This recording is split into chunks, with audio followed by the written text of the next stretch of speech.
Hello, everyone. Welcome to the Dramatic Shorts Q&A. My name is Hannah Earl.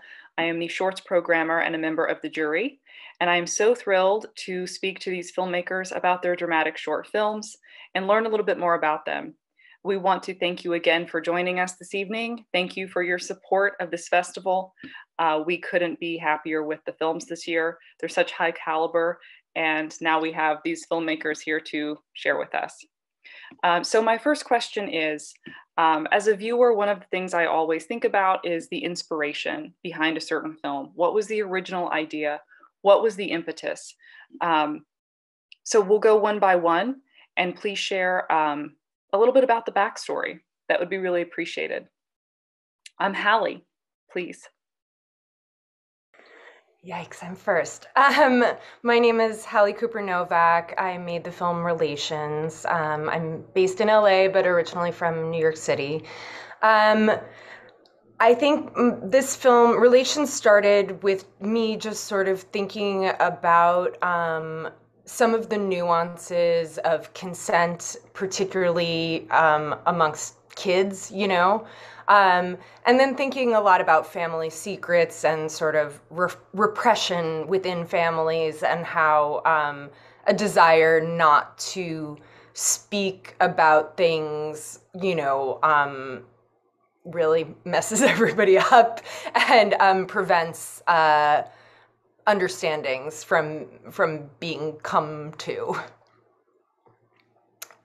So yeah, that's where I started, and then as I always do with everything, then just dove into the characters, and I figured out who Candace was, and that she was, a pretty quirky person, and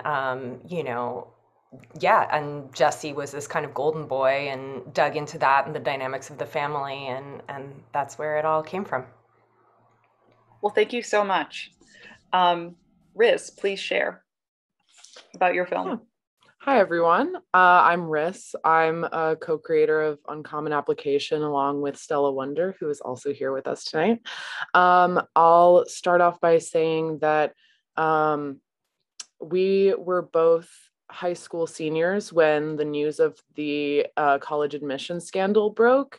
And that was at a time when everyone was awaiting college results and was very anxious about that. So I think that news really greatly impacted our whole grade and stayed with us going into college. And so when we first started talking about making a film together, I was thinking about what would lead someone to take similar steps, but coming maybe not from such a wealthy background, but experiencing societal pressure from families. What would lead someone to individually make that choice to cheat their way into a prestigious school, and how they would take those steps and what kinds of immediate personal effects that would have on them. And then I'll let Stella talk a bit more about where we went from there. Yeah, and a lot of the, I'm sorry for introducing myself. My name is Stella Wonder. I'm currently based out of New York City. And Briss and I went to high school together, which was very fun. But yeah, so one of the things that we kind of decided to jump on and some of the themes that we wanted to explore and look at were the ideas of there's more than one different way to be smart. You don't just have to be book smart to be an intelligent human being. And also talking about the kind of like morally gray things that you're doing. Are they hurting others? Are they hurting yourself? What happens when you get what you want, but you don't know where to go from there? So we tried to kind of incorporate all of these things, especially really honing in and focusing on the idea that a lot of kids our age have this really huge imposter syndrome about like their achievements and don't actually feel great about their achievements because they feel like they're living a lie, when in reality most people deserve what they have gotten. And then what happens when you're actually living a lie and you're trying to find yourself and come into yourself when the entire foundation that you've built this person on doesn't actually exist and isn't actually real. So from then on, Riss and I kind of did our own research. We pulled from our own experiences going to a very competitive high school, from these experiences of like this cheating scandal, and kind of just rocketed off from there. The idea was initially for Uncommon Application to be a feature film. We decided to cut it down mainly because we had no idea what we were doing, and we wanted to do something that was feasible, and we managed to turn it into this kind of start of this character's journey of like, okay, she's done it, she's got it, and now what? And we're really excited to see where it goes from there. Well, thank you. So are we. Lily, please share with us. Yes. Hi, I'm Lily Weisberg. I'm the director of Studio 210. I graduated from Yale this past May. And I directed Studio 210, and my best friend from high school, Edie Astley, wrote it, but we sort of came up with the idea together. And yes, that first cooking up of the idea conversation was we had together. And we were thinking about two things. The first was sort of gender dynamics in mentorship and what it would look like for there to be a female mentor and a male mentee. And if we're in a sort of era where young men can have female mentors, then that can be something that's not laced with some kind of maternal projection or sexual attraction or what that would look like. And then we were also thinking about this trend of college-age boys that we'd seen at our respective colleges. And I'm curious if the people who are in college this is a familiar trope to them, but this idea of sort of like kind of this performance of feminism that sort of college age men are doing, and this like performance of kind of sensitivity and like where the like lines of that are, and where the feminism is and where it isn't. And so that's sort of what we're thinking about. Thank you so much. Chris, please, we'd love to hear about your film. Yeah, hi, thanks so much for having me. My name is Chris. I graduated from Yale class of 2020, so it's been about a year now. I'm living in New Haven, but I am from Fullerton, California, and also shot the short film in California over the summer. And I guess something to know about me is I actually just pivoted into film this past year. I was a political science major and recently submitted my film school applications. So PACE was kind of an attempt to have something for my creative portfolio. And I think it was much more of a personal story. I had actually just gotten into running over the summer, but it's really a reflection about where I feel as a filmmaker. And it's about this runner who is finding his own pace as a beginner, and in the presence, I guess, of more experienced players, giants in the field. And I think that's how I feel right now. There are a lot of very talented people, and I've seen all your films and they're really wonderful. And yet I think film can feel very competitive, but just learning to see people with more experience as examples and people that I can collaborate with, and really desiring that for my future as well. So that's kind of the inspiration behind PACE, and I kind of used running as a metaphor for that. That's fantastic. Well, the next question that I want to address has to do with the thinking behind these films as well. These films are so distinctive. They are so strong. They are all unique. But I think something that they do have in common is that they are also thematically strong, which I think speaks to the quality of the festival this year, certainly. But my next question is, as the filmmaker, as the originator of this piece of art, what is something that you hope the audience takes from this? We all take different things, of course, from the things that we watch, but as the filmmaker, what do you want to leave with the audience? And we can go roughly in the same order. So Hallie, please speak to that. That's a really interesting question. I think, I really love films that make you feel uncomfortable, which I know is not everyone's bag, but that's sort of, and I like them because it makes me ask myself why. Like, why am I uncomfortable? You know, I'm a big fan of Ruben Ostlund, who made Force Majeure and The Square, and you know, I love the way he sort of makes you, you know, feel off kilter, and you sort of say why. And I think I was trying to do, although it's a very, very different film, something similar with Relations, where, you know, you're sort of like feeling the discomfort of the characters, and it's sort of making you wonder why, and sort of dig into you know, what is how this situation falls in a place that is between societal rules, or is not totally clear who we're supposed to sympathize with, you know, or how we're supposed to understand this event, you know. So I guess that's what I hope audiences take from, is, you know, I hope they're thinking about these characters in this situation after the movie, and sort of ideally kind of feeling unsettled by it, you know, feeling like you don't know exactly where to land. That is so fascinating, and very well put. Riss, please. What are your thoughts?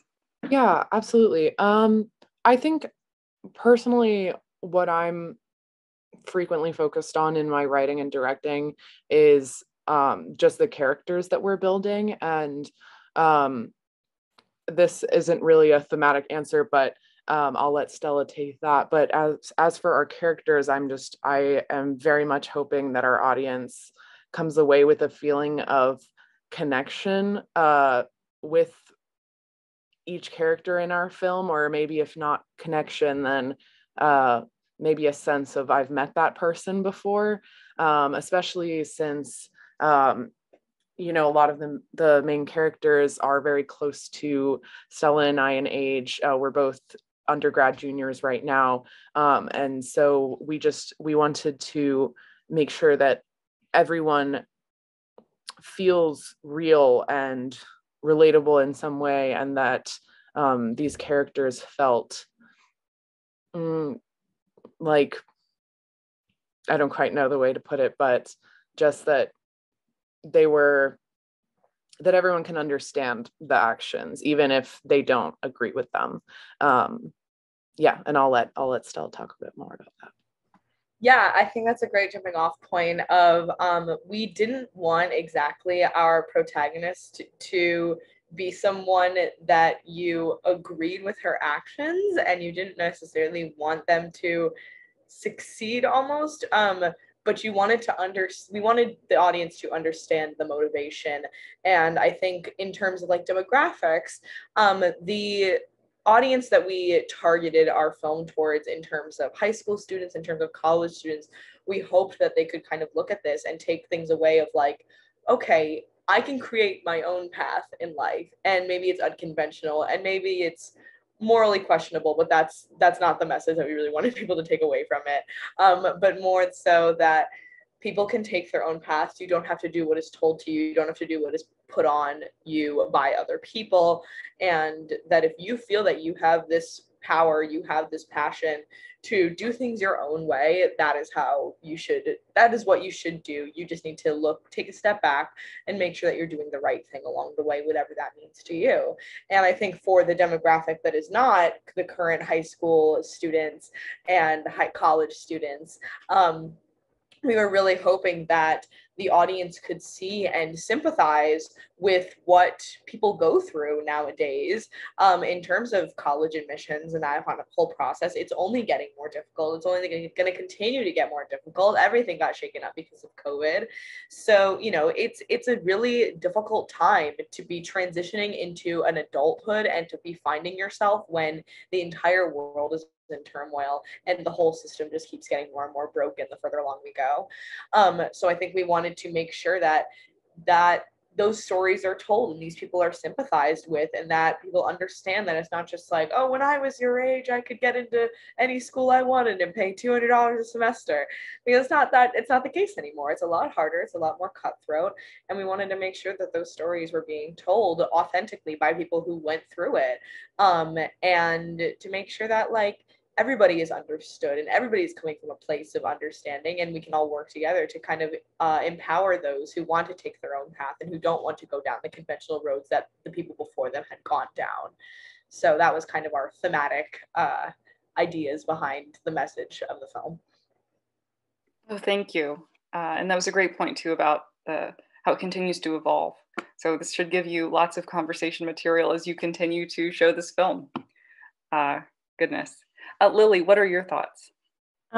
Yeah, I totally agree with what Hallie said. I think she said it very well, about the desire to make the audience uncomfortable and what the purpose of that is.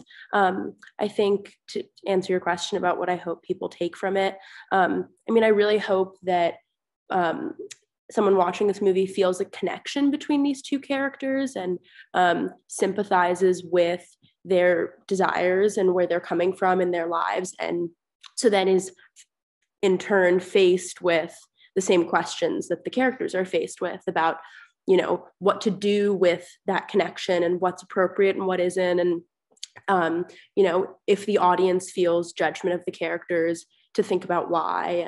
And yeah, so just to sort of situate the viewer in the desires and feelings and connections and uncertainties of the characters, I think is the goal. A very noble goal. Chris, you will end our Q&A today, but please share with us what you want audiences to take from your film. Sure. Yeah, I think it's interesting, even having watched all of your films, and I think Uncommon Application was a lot about the season of high school and applying to college, and I was fascinated by Studio 210, just how you're juxtaposing someone a bit more along in years and someone who's younger, and just the contrast between those two seasons of life. And I think Pace is really about the general concept of season of life and how each season is different. But I think something that I was just trying to preach over myself is that it's okay to be in the current season that you're at and to be going at the pace that you're going. I think oftentimes, especially as young people, there's this desire to go at a pace of someone who's a lot further along in their journey, and a lot of insecurity that comes around with that. But just learning that in whatever season that you're in, there are lessons to be gained, and that it's okay to be going at that pace. So I think that was one of the main messages. And then I think the second one was just the power of a relationship, because in the film, the inexperienced runner sort of encounters a more experienced runner, and they go from being competitors to being companions. And I think, I think I really got that actually in Studio 210 too, just of this like mentorship and like just the power of, seasons clashing, but also seasons really coming together to share their wisdom and share their perspective. And I think just that phrase of going from a competitor to a companion is something that is really, I think, something that really sticks out to me and is compelling to me. Thank you so much. And we've had one other panelist join. Thank you. Yulia, you can finish our Q&A. Please tell us what you want audiences to take from your film Vito. Hi, yes. Well, sorry for joining late first, but just jumping in, I guess, first, that it's possible to film abroad, and as long as you have the courage and a good community of filmmakers, that I was very fortunate to kind of fall into serendipitously just during the epidemic. And then the second thing is that relationships can be hard, and wanting something too much may have a darker side to it that we perhaps don't realize when we embark on such a journey. And the film was just about that, my personal experience going through that situation in a kind of enclave and in a very exotic setting in Argentina. And that's how the film came about. I'm not sure what topics were covered just before me, but I'm That's currently exactly. Yeah. Okay. Yes. Cool. All right. So I guess briefly, that's it. That's Vito. Well, thank you so much. Thank you for joining us, everyone. Thank you for sharing your thoughts about these films. There's such wisdom in this panel. My goodness, I think we could stay here all night talking about the world and life and the lessons that these films impart. But thank you so much for being part of this festival. Thank you from Yale and Hollywood. Thank you from the Yale and Hollywood Film Festival. It is because of you that we have such a high quality, the high caliber of films to share with the Yale community and even more broadly. So thank you so much for your artistry and your time this evening. I hope you have a great weekend, and we hope to see you next year.